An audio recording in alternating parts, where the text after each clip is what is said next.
Fala aí galera, eu sou o T e estamos chegando em algumas consequências. E muito bem meus amigos, estou aqui para continuar a sériezinha falando sobre Power Level de cartas. Pois é, eu já fiz vídeo aí no canal falando sobre Power Creep, que você pode me ver falando aqui em cima, né? Desenhando a evolução do Power Creep. E aí, essa série é um pouco parecida, mas basicamente eu quero falar do nível de poder das cartas. Na verdade não exatamente o nível de poder, mas da evolução até a gente ter chegado no nível de poder de cartas que nós estamos atualmente. E essa série de Power Level serve basicamente para poder falar isso, destrinchar de alguns dos pedaços que fizeram com que houvessem evoluções, porque basicamente o Power Creep é isso, você aumentar o poder de algo que já existe. É isso, e é o acúmulo de turn points do jogo e conceitos em que fizeram com que as coisas evoluíssem gradativamente, o que forçasse que o poder das cartas aumentassem gradativamente. E a ausência de coisas aconteceram na banlist nos últimos tempos fizeram com que muitas coisas fortes coexistissem, o que força a Konami a lançar coisas novas cada vez mais fortes, chegando no ponto do Tiara Tier 0 atual, onde, como eu já disse várias vezes, é uma parada muito bizarra, porque a gente já tinha muitos decks Power Creepados, e simplesmente veio o Tiara X e deu Power Creep em decks Power Creepados, pra você ter uma ideia.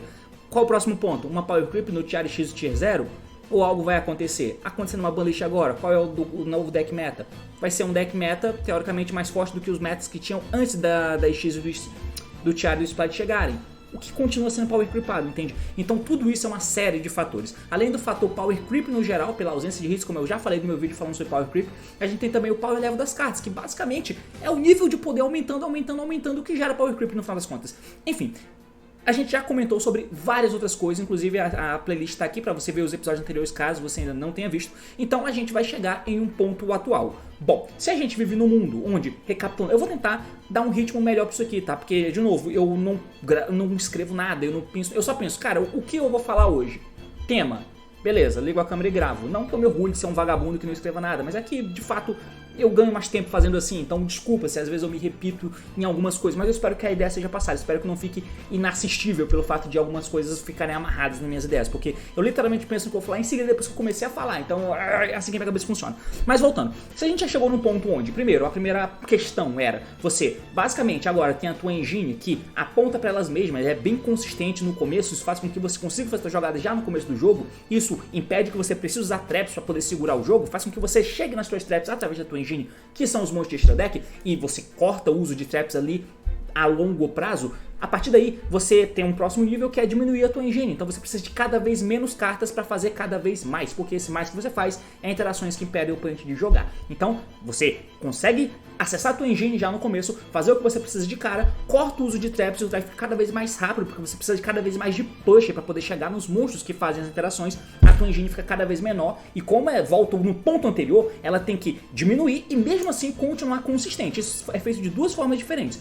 Ou você faz uma engine extremamente enxuta que aponte muito para ela mesma, como Invoker de Zodiac da vida, por exemplo, ou então Spyros, por exemplo, que é a engine bem curta, mas que duas cartas é muito fácil você chegar através de outras cartas também. Ou então você pega um elemento externo do extra deck e faz com que você junte, não carta do mesmo deck, da mesma engine, mas cartas que têm o mesmo objetivo, que é fazer Special Summon e alcançar um bicho genérico do extra, que esse bicho sim é quem vai trazer quem você quer do deck. Isso faz com que o teu deck fique cada vez mais consistente, você precisa de cada vez menos investimento e tenha cada vez mais poder envolvido, porque esse monstro de extra deck que veio através de duas cartas genéricas, invoca o bicho que você quer do deck e vira outro bicho genérico, que invoca outro bicho, que invoca outro bicho e chega na interação final. Então a evolução de tudo culmina aqui. E aí a gente começa a chegar no primeiro ponto de precisar de algo que nunca antes precisou, que é o uso de hand traps. Pois é, aqui a gente começa a falar delas, as hand traps, e vamos acompanhar, meus amigos, porque o assunto é esse, partiu, então vamos lá.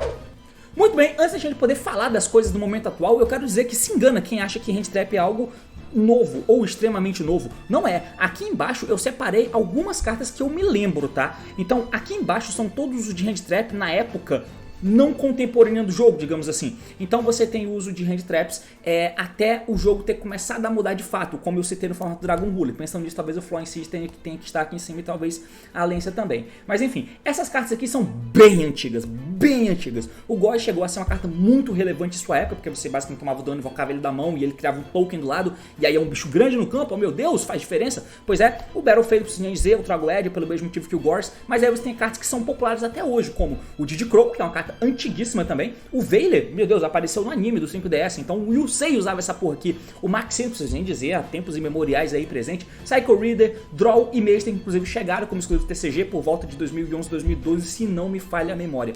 Só que qual é o grande ponto? Apesar dessas hand traps existirem, e é um erro você pensar que não existiam hand traps antes, hand trap é algo que a gente precisa agora, não, existiam antes sim, mas por que elas não eram tão incorporadas nos decks? Se você for parar pra ver reporte ou decklist de decks mais antigos, você vai ver que não era entupido de hand traps, muito pelo contrário. Eu basicamente ganhava com engine e techs também. Techs sempre existiram techs e elas sempre precisaram estar presentes ali no deck. E, às vezes, não como místico ou alguma coisa nesse sentido. Mas cara, se eu te disser que o Raikou já foi uma carta que era usada como sendo uma staple, por exemplo. Tem um bichinho aqui que provavelmente vocês nem lembram, mas cara, olha algumas decklists antigas, você vai ver o Snowman Eater como sendo uma tech de side. E era muito usado, muito usado. Então assim, slots que hoje são ocupados com hand traps eram ocupados antes em outros decks, porque precisava de tech cards para lidar com situações, já que a tua engine não conseguia. Só que qual era a grande diferença? Bom, a evolução, né? Como eu disse antes, agora, a partir do ponto que eu peguei para poder falar lá no primeiro vídeo dessa série, começou a mudar algumas coisas, né? Os decks começaram a conseguir fazer tudo o que eles queriam já de cara. A tua engine era extremamente alcançável, você conseguia as peças que você precisava para fazer o teu combo no começo do jogo, algo que não era muito comum antes quando você tinha essas cartas disponíveis, e essas cartas eram staples de side deck, por exemplo. Pois é, o que isso significa? Significa que a hand trap é uma resposta que eu preciso para algo imediato. Elas são inerentemente ruins. Eu fiz um vídeo há um tempo atrás falando sobre hand traps aqui em cima, que inclusive é uma coisa que jogadores menos experientes ou menos mente aberta acham que hand traps é problema do jogo.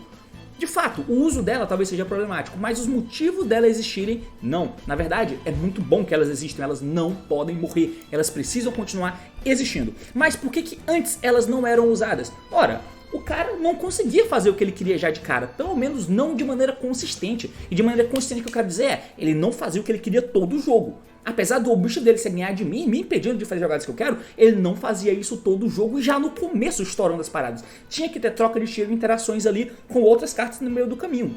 Gerir recurso, ter a melhor forma de abordar a jogada. Quem sabe, esperar o cara comitar para poder dar uma tech mais explosiva. E vice-versa. Enfim, coisa nesse sentido. E se o cara não faz o que ele quer de cara, eu não tenho incentivo para usar essas cartas aqui no meu deck.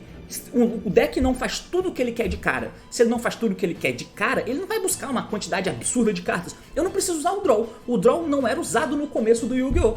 Não era usado. Ele foi lançado por volta de 2011, 2012 ali, ficou inútil na época. Assim como o Maester também, que não era uma carta muito usada, de novo, porque não adiantava. Não adiantava.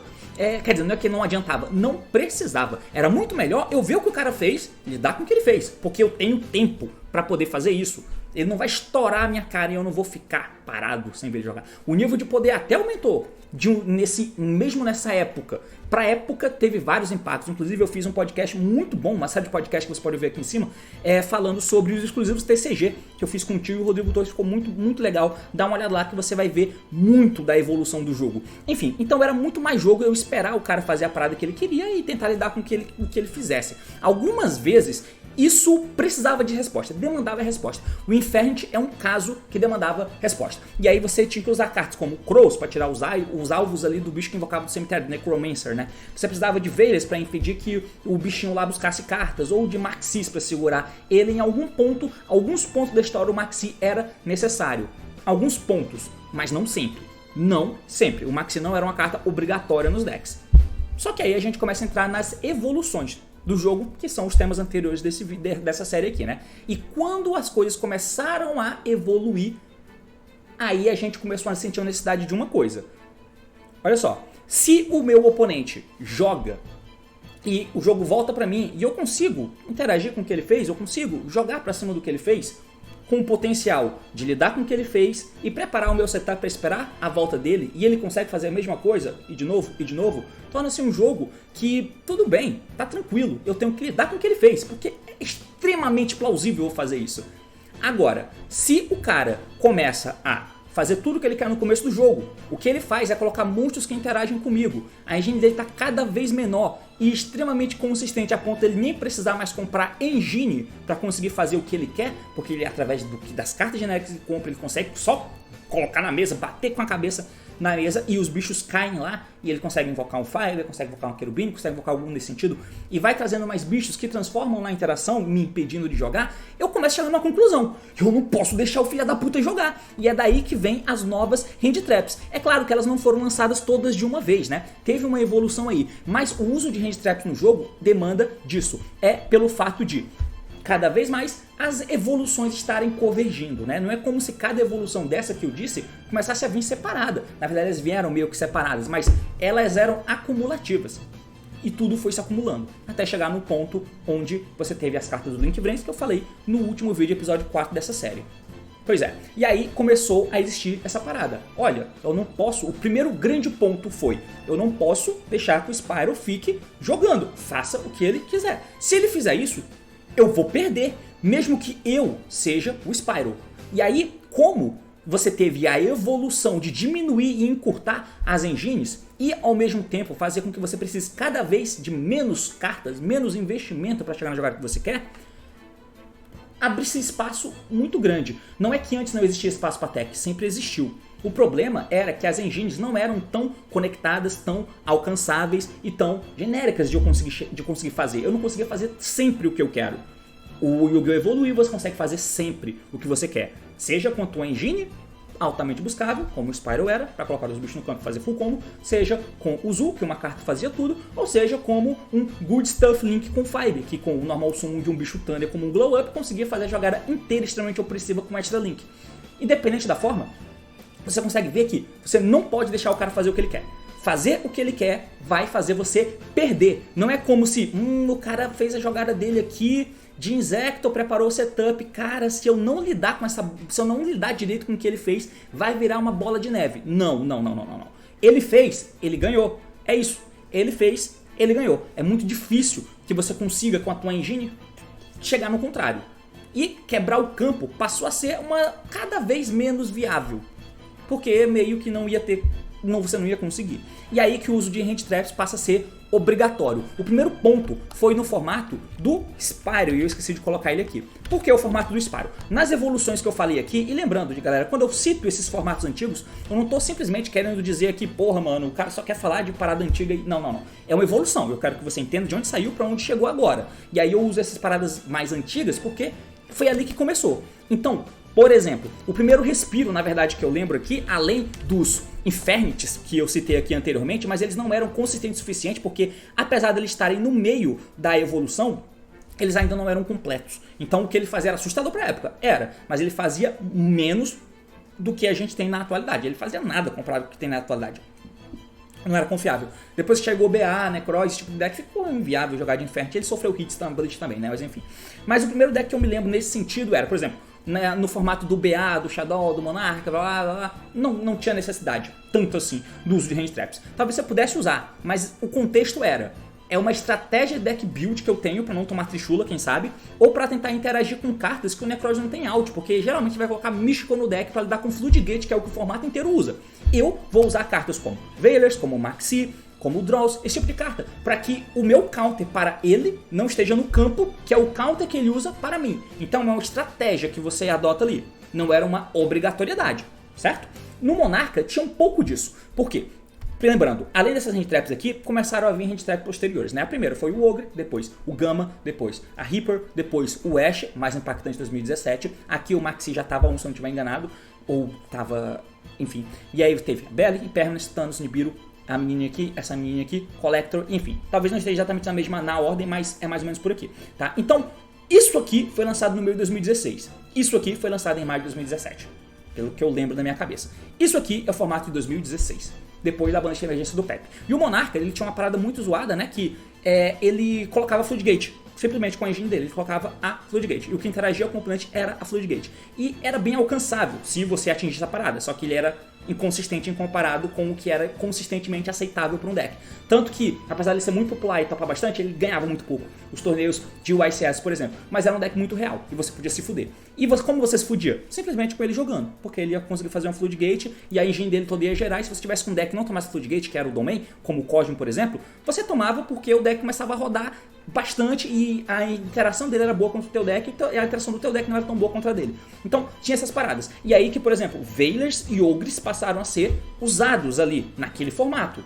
Beleza. Pro formato seguinte do ABC, eu não lembro dos hand traps tão fervoroso assim, mas eu lembro que o Maxi era uma carta usada, obviamente, porque é o Maxi. Na época do Zu, que é uma época onde todo mundo faz jogada com uma carta, o uso de hand traps não era tão necessário assim, tá? Você talvez, quando começou o Zu, não existia Ash, existia só daqui pra trás e essas cartas de baixo. Mas depois que veio o Ash, era uma carta tão versátil que dá pra usar. Principalmente por causa do Draco, não por causa do Zu. Mas no formato do Zu, o que ele fazia, eu com o Zu conseguia tentar quebrar. Isso era bom, porque basicamente, além das traps que ele ia ter Tridents. Então, basicamente, o normal sumo de um bicho, se ele fosse matar o meu bichinho aqui, cara, tem forma de contornar. Barragens potenciais, Desires, My Body, pianíssimo, que eram as cartas que preveniam que o teu bicho morresse pela interação da Trident dele. Então tinha várias Chalice, Forbidden Chalice, né, várias coisinhas que dava pra fazer. Ou seja, o que ele fazia, eu conseguia quebrar. Apesar de ele fazer uma vantagem muito grande, mas eu ia fazer meio que a mesma coisa que ele, se eu não tomasse barre, que era um fator desequilibrante horrível na época, mas enfim.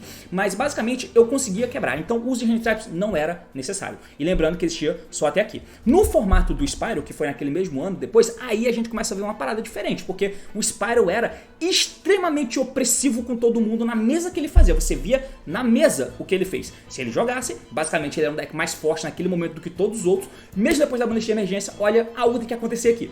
Algo tem que acontecer. Por mais que o Magista tentasse, era melhor jogar de Spyro. E jogar de Spyro foi o grind das hand traps naquela época. E aí você usava Ogres, Gamas, Reapers, Ashes. Era mais ou menos esses hand traps Crows, dependendo da situação. O Vader você não usava porque tinha o Resort, mas enfim. Pro formato seguinte, do Magician, não usava hand trap porque não cabia, paciência, mas qualquer deck que fosse tentar combater o Magician tinha que usar um montão de hand trap porque ele era tier 0 naquele formato. Talvez não tier 0, mas era um tier 1 muito melhor do que os outros. E aí, na época do Golk, é que começou a ir pro caralho. Porque quando chega no ponto onde você pode usar um monte de hand trap no teu deck, porque a engine do Golk, como eu disse, precisa só 2 Warrior qualquer combinação de Warrior ou hand trap nível 3 com o Special Summon nível 3 faz você chegar no Invoker, e o Invoker chega na Isolde e faz full combo. Quando esse tipo de coisa acontece, algumas coisas entram na conta aí, tá? Então, você podia usar hand trap? Podia. Inclusive o Trickster conseguia tentar peitar ali porque é o deck do meta que melhor conseguiu usar hand traps. Múltiplas e múltiplas hand traps.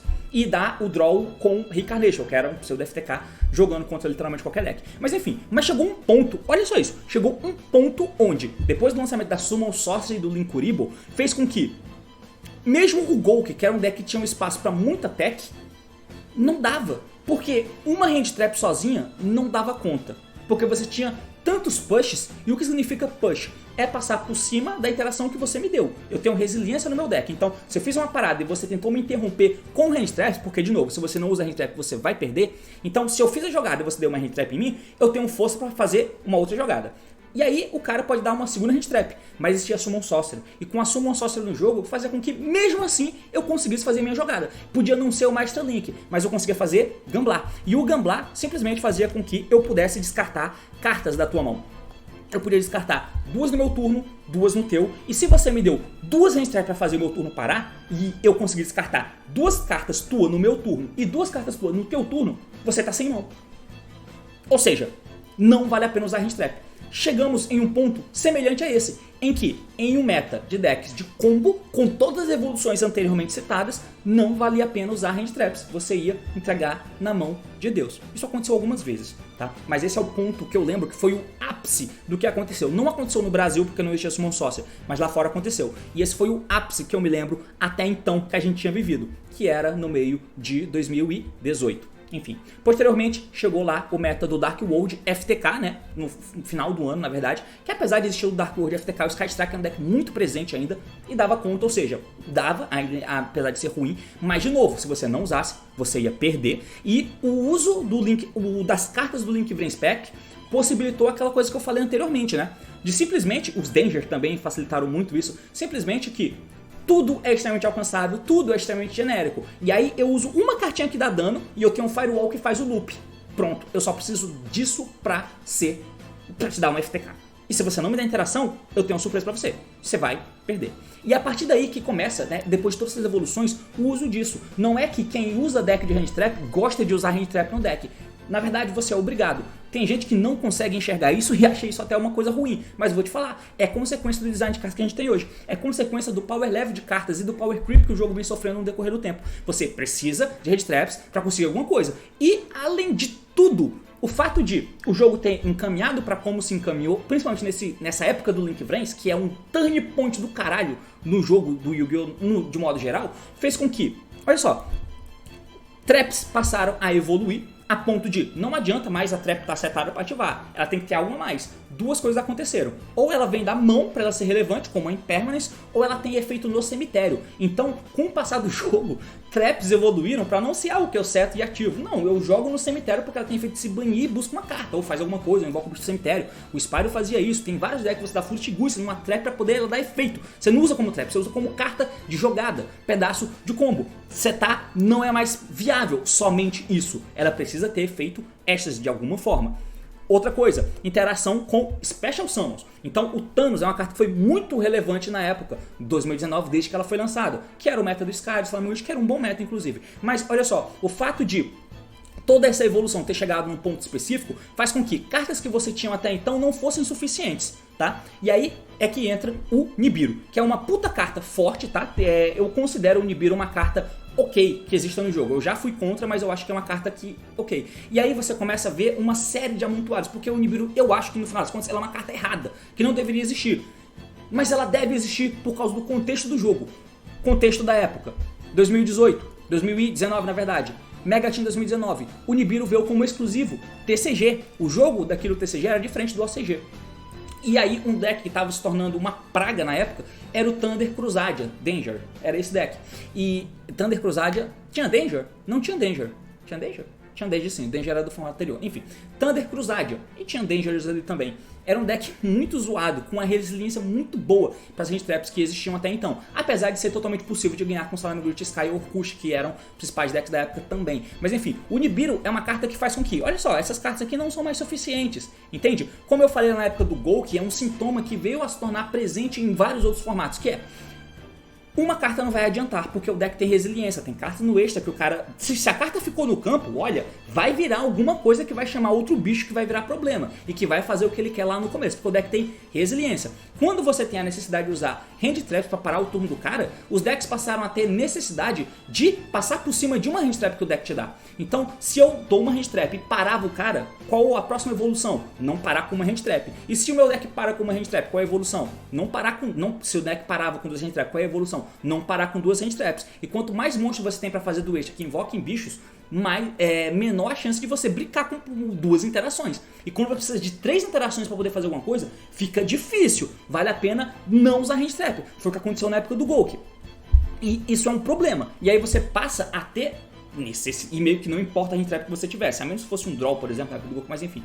E aí começa a ter um problema. Você precisa evoluir o poder das hand traps. E aí é que o Nibiru entra. Ele entra como sendo o power level, o power creep de hand traps. Você quer que o cara faça os summons, já que o Maxi foi banido. Você quer que o cara faça o summon, porque o Maxi também já tava tomando power creep, porque tipo, já tava injusto, entendeu? Não dava pra dar o Maxi e o cara parar, porque se voltasse pra mim eu ia estourar ele. E se eu não tomasse Maxi e tivesse o Maxi na mão, fudeu, o cara é impossível que ele ganhe de mim.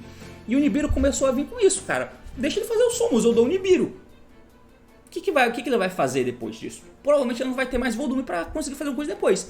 E aí é que entra toda a questão de ação e reação. Quando acontece uma coisa, algo tem que acontecer depois para poder melhorar aquela parada em volta daquilo. O que começa a acontecer? Bom, o Nibiru é uma coisa muito boa, porque agora a quantidade de Special Summons que o cara põe no campo pode sim ser punida. E decks mais mid-range, que inclusive foi uma das melhores coisas que existem no jogo, mesmo que você diga que só umas hand traps que ganham o jogo, como na época do Sala, acredite, não gostavam do formato do Salaman Grid, porque não é um deck que joga. Quem ganha são as hand traps. Acreditem, isso era dito. Mas enfim, mesmo que isso aconteça, esses decks mid-range eram completamente punidos, porque eles não faziam interações de monstros, tipo, e os monstros eram bem pequenos e fracos.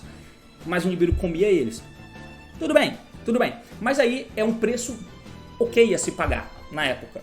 Mas qual é a próxima ação que a gente pode ter em volta disso? Bom, se existe um bicho agora que com 5 Special Summon no campo e o jogo é levado para Special Summon, 5 Special Summon no campo, bum, eu tenho um potencial de dar um Nibiru. O que vai acontecer agora? Bom, aí é que entra a parada, você não vai tomar, porque a evolução é você fazer uma negação cedo, você fazer algo que impeça que a Hand-Trap seja dada cedo, e aí você começa a precisar, a ser obrigado a ter combos de Hand-Traps. Não é mais um deck de combo de jogada, é um deck de combo de Hand-Trap. Eu preciso comprar um combo de tech porque uma sozinha não faz nada. E se eu tiver o Nibiru, que é teoricamente o supra-sumo da Hand-Trap contra deck de combo, cara, não dá mais, porque ele consegue fazer summon cedo. Foi o que aconteceu na época do Adamantium, por exemplo. Foi o que aconteceu na época do Luna Light, que fazia Zatoff no quinto summon. Foi o que aconteceu na época do Adamantium, né, com o Linkroys, com o Fiber, assim que chegou no TCG, porque até aqui não existia Fiber no TCG. Depois chegou o Linkroys, chegou o Fiber, chegou a Anaconda, e mesmo dando o Nibiru, isso não adiantava. A carta que era o supra-sumo para parar o combo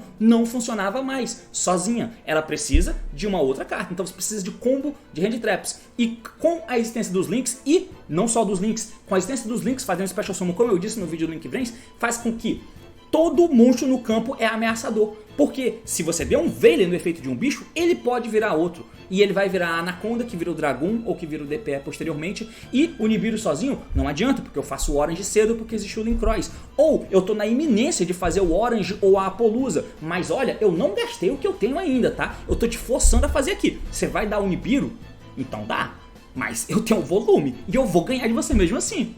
E era o que acontecia com a Adamantium, com o Dragon Link, com o VW que não toma Nibiru. E aí você começa a ter meio que uma vacina, mas o jogo produz anticorpos e fica imune àquela vacina. E, cara, esse é o pico, eu acho. É a grande questão em volta do nosso joguinho. Cara, eu ia ficar tão frustrado se eu não estivesse gravando isso aqui. Eu tô há 26 minutos falando e olha, eu falaria mais. Mas assim, é um resumo bem básico isso aqui, tá?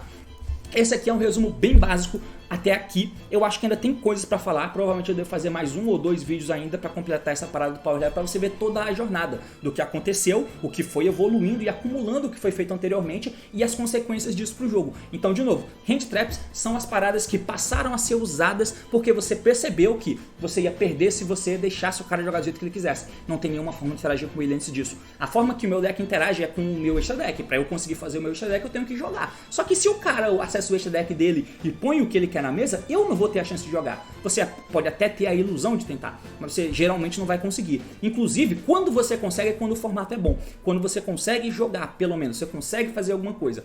Várias coisas estão implícitas nisso aí, como pontos de ataque de bicho. Geralmente os formatos bons, você vê, apesar do bicho interagir, de fazer jogada com pouca carta, o ataque do bicho são pequenos, como o Orcush, como o Orcush mais ou menos, né? Eu acho o Orcush meio nocivo, mas enfim.